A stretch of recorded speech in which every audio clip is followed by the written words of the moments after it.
Narednog vikenda počinje obuka na unapređenju rada sudskih veštaka. Nakon obuke u oblasti veštačenja u krivičnom, parničnom, prekršajnom postupku i privrednim sporovima u trajanju od 6 vikenda, sledi i pismeni i usmeni ispit, a za pokazano znanje i sertifikat o završenoj obuci na Pravnom fakultetu za privredu i pravosuđe.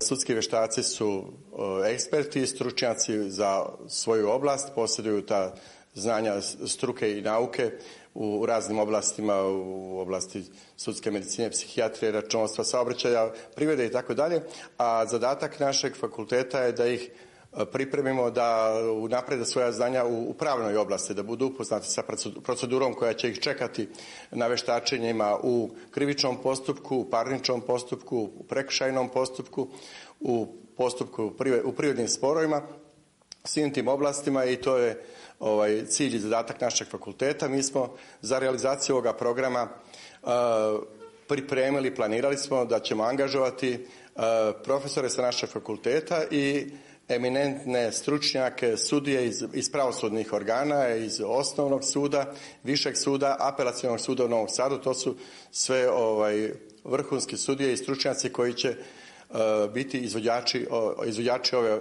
obuke na našem Pravnom fakultetu. Cilj je sledeći, znači postoji tih 7000 veštaka, kao što sam rekao.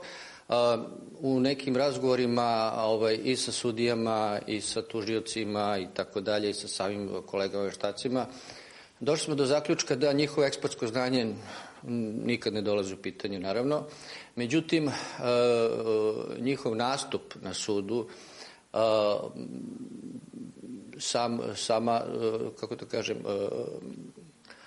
pisanje nalaza i mišljenja, model nalaza i mišljenja i tako dalje, nešto s čim se oni nisu sretali do sada, deo pravnih nauka koji im nisu poznate zato što su oni eksperti u drugim oblastima. Mislimo da im to fali i onda smo hteli to da im ponudimo na jedan ovakav način.